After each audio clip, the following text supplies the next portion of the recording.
Hello and welcome to Whisky.com, where fine spirits meet. And I'm again here with Nicolas, and we're trying the last one.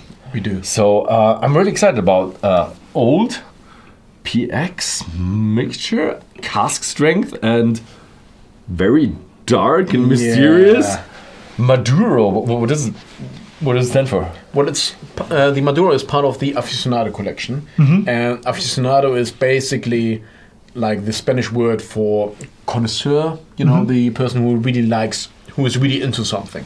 But the cigar world has kind of, they took over the name, and they, you know, it's basically, if you're an aficionado, you are a cigar connoisseur, basically. Ah, okay. I'm really not into smoking. Yeah, Horst is a little bit of a militant non-smoker. No, I don't smoke cigarettes, but I do enjoy my cigar. Okay, so this is, it has a connection to the cigar world. Yes, but I don't want to mention that too much, actually, because if you don't like cigars, or if you don't smoke cigars like you, you're still gonna enjoy it if this is your style of spirits, basically. So yeah, that's why we created it for a cigar, but I don't want to mention that too much because, you know, you don't need to be a cigar smoker to enjoy this one. Yeah. So the idea came from like a friend of mine and me. He's called Reinhard Pohorec. He's an amazing guy. I really respect his like ability to taste. He's like a cognac educator and wine sommelier and sherry educator. And now, after all this journey in the spirit world, he entered the cigar world, and he became in a few years like one of the greatest in the industry. Oh, okay. Yeah, he's an amazing guy. And we sometimes like to sit together if we find the time and enjoy a cigar together. And by doing so, the idea came to like create something that works amazingly well with cigars. Because like being a judge for the Cigar Journal magazine, doing all these pairings with cigars and drinks at the end, you know, spirits and milk and coffee and whatever, it's really not that simple. But at the end, you know, for me it's fine to do all these like nerdy work because all my life is all about it, you know. Okay. But like for somebody who just wants to enjoy his cigar from time to time and don't want to invest all that time as I do because I make a living out of it at the end, we decided to melt it down, make it a bit easier for him. So we created a series. Named after, so we have the series is called Aficionado Collection, and then each bottling is called after the style of cigar. In this case, it's Maduro. So we have Connecticut Shade, Colorado, and Maduro. Okay, these are styles of cigars. I don't know, it's a wrapper. The wrapper. Wrapper, Yeah, wrapper. I think it's wrapper. Yeah. Cover paper. So and you can say that it gives you a direction of a style of a cigar. Okay, so if I'd go into one of these cigar lounges and I'd go, give me a Maduro, and would they give me a cigar, or would I just get some questions back? You probably might get some questions back because it's unusual to start with like just say the style like Maduro. But yeah, they're gonna know that you want something rich and intense and dark flavored. And yeah. Okay. So, okay. I wouldn't do it in your case because you don't smoke cigars. Okay. So don't start with a Maduro. Okay, Maduro is it like you start with the Nocturnal? Yeah, it's kind of not that extreme, but yes. Okay. So, but yeah, maybe you even like it. Who knows? Yeah, I've had a lot of beginners with like beginner tasting, and they said like, yeah, give me the smoky one. I really like the smoky one. Why didn't you do all the smoky? Like, because I think most of the beginners don't like the smoky one. Yeah. Especially women. Women like smoky whiskey. I don't know why. Yeah, but it's so funny, isn't it? I noticed when I've done like whiskey tastings, you have this like rough big guy, and he's like very into the sweet one, and then like this small. Very classy lady like the smoky one. She was like, "Oh, that's nice." I love that. I'm like, "What?" Yeah, well, they can do it. Yeah, yeah, but I do know a lot of small women who like the whiskey smoky. I don't know why. Yeah. So, but why is it so dark? I'm gonna pour you a glass. Yeah. Yeah. So what we have done is we played around a little bit, but in a very high quality. What we have done. The base is a 21 years old rum from Trinidad. 21? Okay. It's from TDL, like Trinidad Distillers Limited. Okay. It's the only operating distillery in Trinidad, actually. Ah, okay. Currently. So really dark if you Really compare dark. it like to the, what was it, 17 years or 18 years Barbados? Yeah. But the reason why is because we actually, in the rum, we added some very old Pedro Ximénez sherry. Ah, okay, okay, so Literally poured it. literally poured it in. Okay. Yeah. And then this like Pedro Ximénez rum mixture, we then filled them in walnut casks. Oh yeah, And walnut casks seen that are on the beginning. amazing. Here on the label it says walnut and sherry. Yes. And then we aged it after having been aged in walnut casks. We aged them in Palo Cortado sherry casks, which is very rare and amazing. And these casks are like 35 years old. It's unbelievable. I'm really looking forward to the walnut in your Fasssprache. Yeah. There's a collection of him with, I think, was it 18? 16. 16 bottles, like one with normal maturation and then a lot of different casks, also walnut cask. Different woods, especially, Because my experience with walnut was the experience of tannins. Because my friend has a walnut tree, Nice. so I took like the walnut, peeled it off, cracked it open. Don't do was it. very and. Just ate it. I was like, "Ooh, this is bitter." So yeah, No, you can't do that. yeah, no. If you want to try what tannins are like, then Yes. walnut fresh is good, but you shouldn't eat it. No. You have. I think walnuts are like it takes like minimum of 2 months, usually a year to mature to get the tannins out to have like a normal walnut. Well, yeah, this is how we eat walnuts in Germany. But like, for example, my mother's from France, and in France very often they use the green walnuts. Before there's like the Kern, what is the Schale? Yeah, they're like the what's it? It's the not casing. hard. Yeah, You it's can not cut hard. it. Yeah. It's very soft. Yeah. And then they soak it in like wine and alcohol and sugar. And after that, it's just, it's amazing. You make like walnut wine out of it, for example. It's so Okay. cool.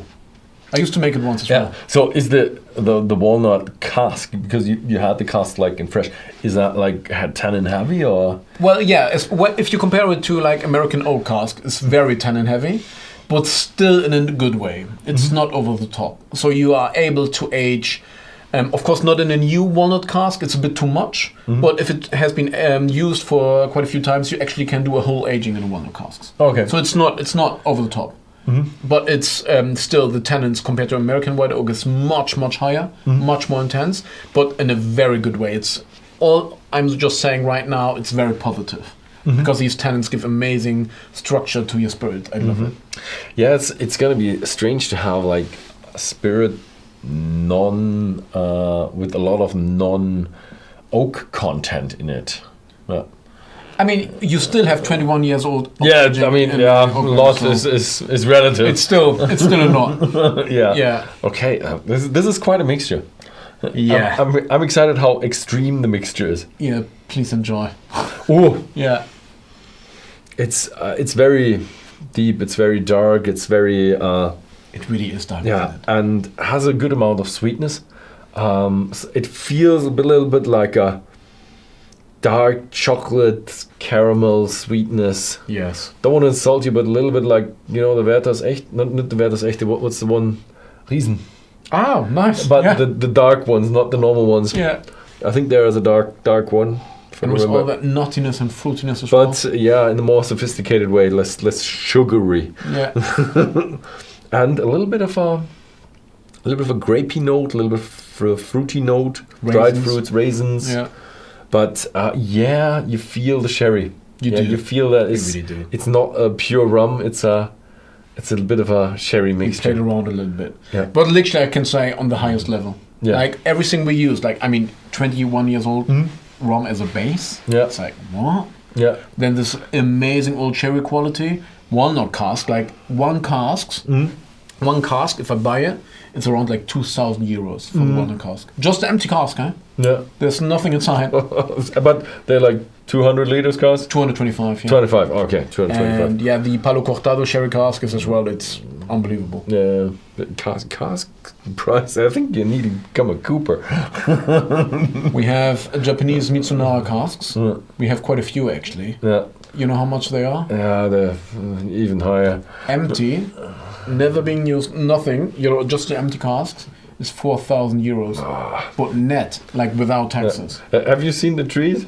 They're called the corkscrew oak. Yeah, that's why they're so. That's one of the reasons they're so expensive because it's so difficult to make a cask out of. But this one is. I'm excited how sweet it is, because it has a bit of sweetness in the nose. I'm excited about how it compares to the PX, if the sweetness, or if the oak, or not the oak, the walnut or the tannins take over. So. Well, I don't gonna say anything yet. Please enjoy. Cheers. Yeah.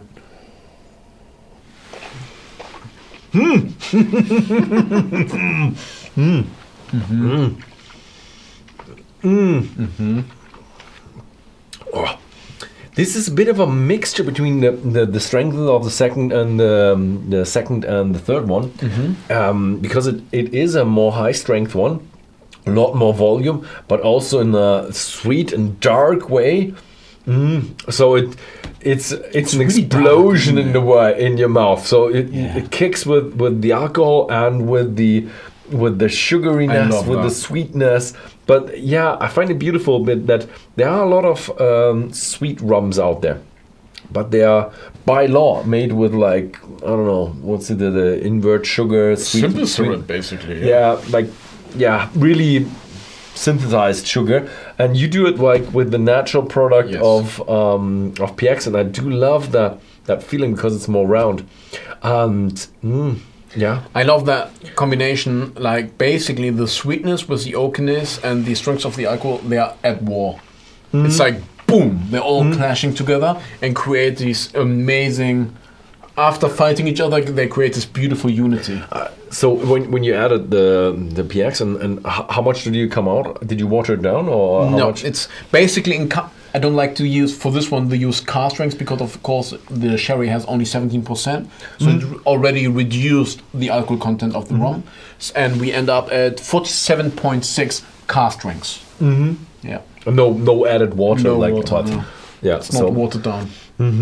I mean, the car strength of the 21 years old Trinidad rum was already much lower, of course. After all, I don't remember the alcohol content, unfortunately, but it's around like beginning of 50s. Yeah. So how does this like sweet, wholesome, intense whiskey, how does that pair with the cigar? Is the cigar, you said it's intense, and how does that work together? What really works is a touch of sweetness, because like nicotine, like the sugar is basically balancing out the nicotine. And that's why, especially as a beginner, very often you like something with a hint of sweetness when you smoke a cigar, because it's like basically calming your brain. Ah, okay. Yeah, it's like just, and it makes you very happy. It's a little bit like the caffeine thing, because when you drink a coffee and you drink a coffee black, it actually makes you a little bit sleepy. But if you have coffee with sugar, it pushes you a lot. I really can't follow you on this one. Do you drink your coffee black? Or? I do, yeah. I don't drink coffee. I don't have the effect. I've read it somewhere, but... Okay, I really can't follow you on this. It's the first one I can't follow you. Yeah. Okay. But maybe it's not true, but I've read it. Maybe we need to look it up afterwards. Yeah, we should. That would be interesting.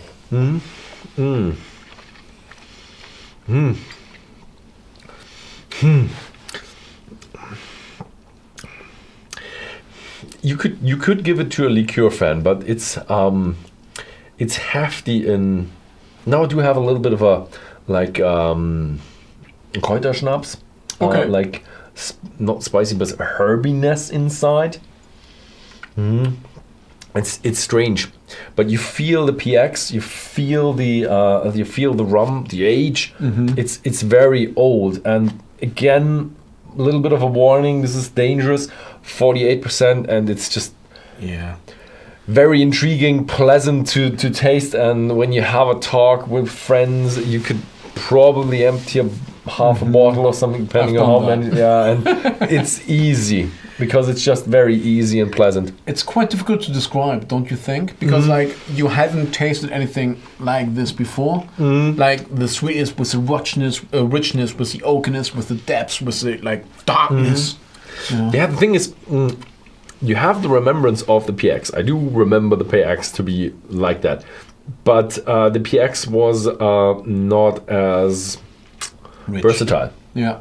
Yeah, not as complex. Yes. Because this goes into a few other directions as well, where the PX with its 400 grams of sugar or something can't follow. Yeah. Yeah, that's where the PX, unfortunately, because PX I think is a good drink as well. Yeah, I love it. But it can't. It's just not for the mass because it's just too sweet. But from my experience, because of my bar, we work quite a lot with sherry. When you give like these qualities to the people, they're amazed how good it tastes. Yeah, I think how would that work? Well, like when you do a like a well-made drink, because when you add sugar syrup, the drink always it's sugary, but it's quite bland. Yeah, it's bland. Yeah. If you add a PX, so good. Yeah, I think it's good, but you have to know what you're doing. Yeah, we do like old fashions, where we make like a rum or whiskey as a base, and instead of simple syrup, we add like PX sherry and we stir it. Oh yeah, that could work really well. Good. Yeah, probably with the like not like 20 ingredients cocktails. No. Then you could work. It's maybe a bit easier to work with the PX. Yes. Yeah. Nothing fancy pants. Very simple.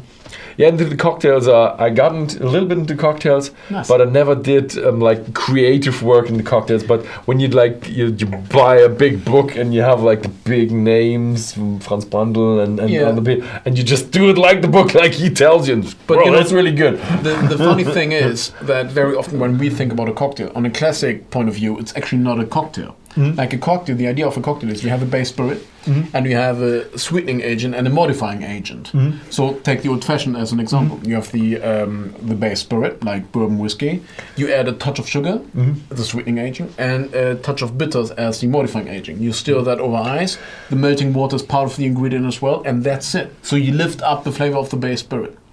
So a classic cocktail would be something very focused on the spirit. Okay, so it lifts the spirit up, whereas when you have like, let's say, Long Island iced tea is all about the Coke. Yeah, but like from a classic point of view, all these drinks, like a whiskey sour, it's not a cocktail, it's a sour. And a cocktail is a drinks category like a fizz and a sling and a sour. But this gets very nerdy now. Yeah. But like the basic idea of a cocktail is what I just described, and it's awesome. I love it. And that really makes sense to use amazing spirits as well. Like to have a Manhattan with a great whiskey. Yeah, I have to say with the Manhattan and the old fashioned, I didn't get that much into them, but I got into the sours. The sours are really good. They're my thing. Well. Yeah, the sours are really really nice. I like sours. Yeah. Yeah. Okay, so I do have to say when you look at the whole range, very sweet. But nice.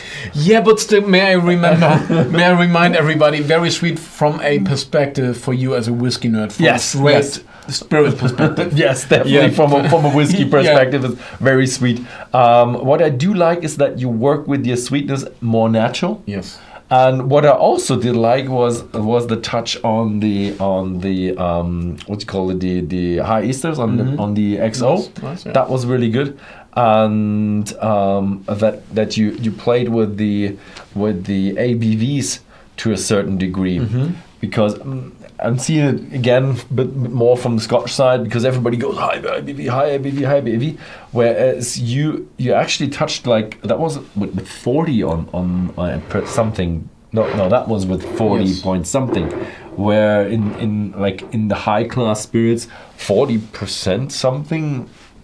What? But it works. But all the products we make, we don't aim at a certain alcohol content. It's all about balance. So what we do is we dilute it down, we taste it, and after we match the perfect taste, then we watch the result.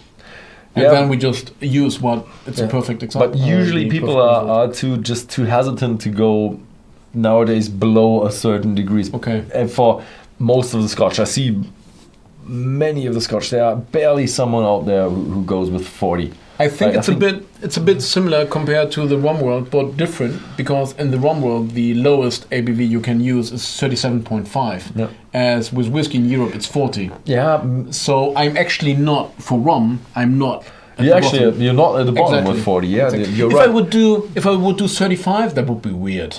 It would be like, what are you doing? Yeah. That would be probably similar to your like close to 40. It's like, what? Yeah. What? Are you cheap? The thing is, but I do like to try out the range. There are some older distilleries that still do the like traditional 40 ones, and they are still really good. You don't always need 46. Okay, the alcohol pushes a bit. You feel with these two that the alcohol pushes the flavors a bit more. But here you have a lot of wholesome flavors just from the age and PX and. Yeah, think of the old Macallans from like 2010. You had like 30 euros for the 10 years old was 40%. Yeah, they do with 40%. Yeah, it was awesome. Mm-hmm. They do work. Yeah. So you can make some with 40%, but they are just not pushing it that hard, even though these two are pushing it pretty hard because of just tropical age, 18 and what was it, 10, 12? 10 years, yeah. And so they're pushing it all pretty hard with the flavor. Yeah. So yeah, I think we're through. Nicolas, thank you very much. Thank you for getting to know all the range and all the background information of the Wagemut. Yeah, thank you for having me, Ben. It was very nice. Yeah. And thank you very much for watching. And if you found this video interesting, then please feel free to share it with your friends. And if you got caught with the Maduro Wagemut, then have a look at Whisky.com. Thank you very much for watching, and see you next time. Thank you.